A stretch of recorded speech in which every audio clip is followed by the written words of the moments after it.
Aš kapitonas Lyzi iš Islandijos, kur gaminami Lyzi žuvų taukai. Sveika ir natūralu nuo gimimo. Neišnešiotas naujagimis. Ką reiškia pagimdyti 600 gramų mažylį, gali suprasti tik tai patyrusi mamytė. Lietuvoje tokių atvejų pasitaiko 1500 per metus. Pasaulyje šis skaičius siekia 15 milijonų. Mamyčių patirtis ir specialistų patarimai tokiems mažyliams ir jų mamytėms.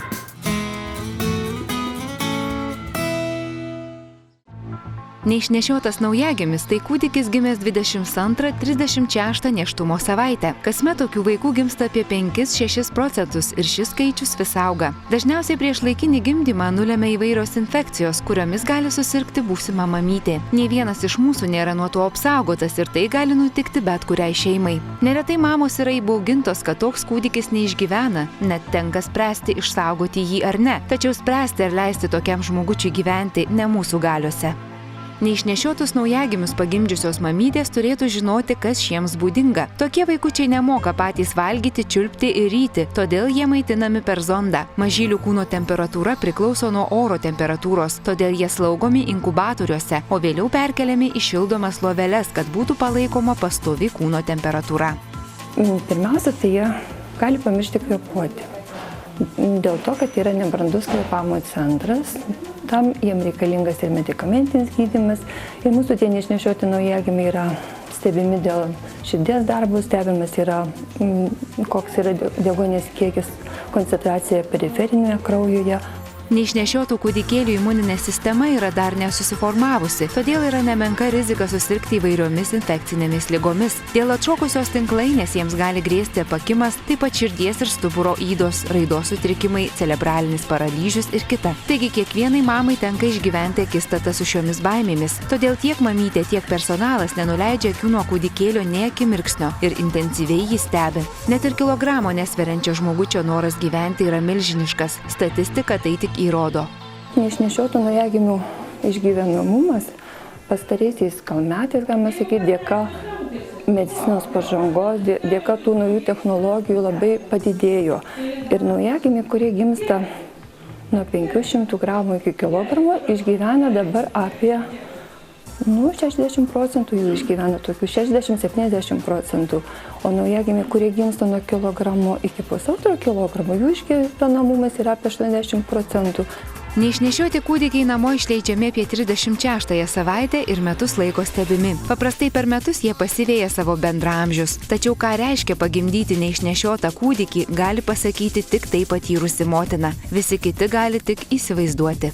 Tuo momentu, aišku, atrodo baisi tragedija, labai baisu ir tu nesupranti, kas daros nei su tavim, nei negali būti tikras dėl savo vaiko. Tai tikrai baisu. Labai gerai, kad šalia dar artimi žmonės buvo.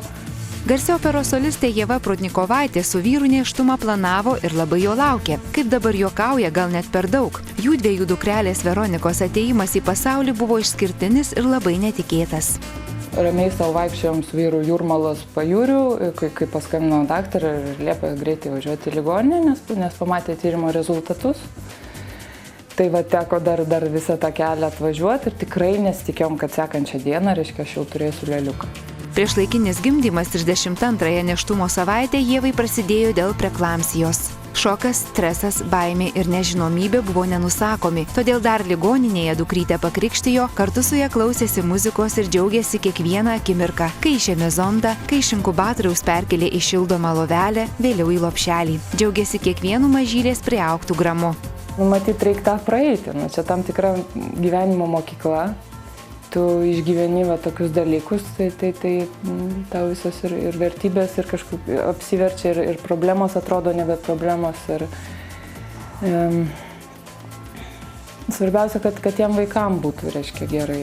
Tik dabar po metų ji ir dukrytė gali ramiau atsikvėpti. Mergytė puikiai auga. Vis tik metai garsiai solistei nebuvo lengvi. Kaip pati sako, matyt, tokie vaikai neišvengiamai būna jautresni, neramiai miega, juos kamuoja pilvo diegliai. Todėl priežiūros priemonės mažyliai rinko labai atsargiai ir nerimavo, ar jai tiks. Pirmą kartą bandė, reiškia, pabandyti duoti iš buteliuko, nebe zondą. irgi galvoju, kas čia bus, kaip tai atrodo, ar jinai moka ryt, ar jinai nesprings. Dėl buteliukų sulaukiau tokio patarimo pabandyti, kadangi jai buvo diegliukai, specialų buteliuką su, reiškia, oro kažkokį nuorinimas, aš nežinau kaip tai pavadinti, su to specialia tokia kolba viduje.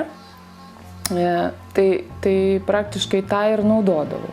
Pabandėme atlikti tyrimą ir pabandyti išsiaiškinti, ar yra specializuotų neišnešiotiems naujagimiams skirtų priemonių. Daugelis prekių yra panašios ir skirtos visiems vaikams, tačiau mamytės pagimdžiusios kūdikius anksčiau kur kas dažniau susiduria su maitinimo problemomis. Todėl tinkamo buteliuko pasirinkimas yra itin svarbus. Specialūs buteliukai turintys oro rezervuarą padeda išvengti nemalonių kūdikius kamuojančių pojūčių, pilvo dieglių, atpylimų ir dujų kaupimosi.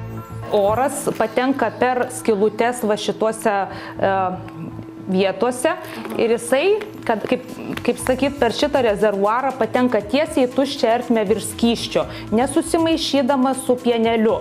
Nes kūdikis, kai žindžia iš paprasto buteliuko, tam, kad buteliukas prisipildytų oro, jis turi atleisti žinduką, tada oras per žinduką, per pienelį turi patekti į buteliuko viršų.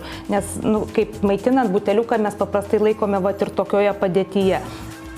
Tai šiame buteliuke šito mes išvengiame, nes oras per rezervuarą patenka tiesiai į tuščią ertmę virš skysčio ir nesukuriame jokių oro burbuliukų. Daktaro Brauno ženklų buteliukai pažymėti neatsitiktinai. Šis gydytojas sukūrė juos norėdamas pagelbėti savo sūnui, kurį taip pat kamavo pilvo diegliai. Minėtų vardų pavadinti buteliukai ne tik sumažina nemalonius pojūčius kūdikio organizme, bet ir padeda neišnešiotiems naujagimiams išmokti gerti iš buteliuko.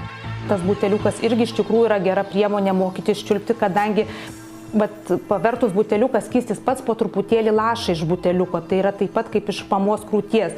Reiškia, oras laisvai cirkuliuoja ir kūdikių laisvai po truputį bėga ir pienelis ir jisai kartu mokosi čiulpti.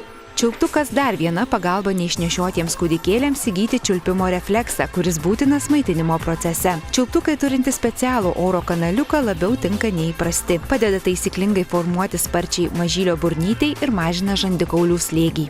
Paprastą čiulptuką čiulpiant vis tiek susidaro burnytėje vakuumas, reikia sunkiai įtraukti.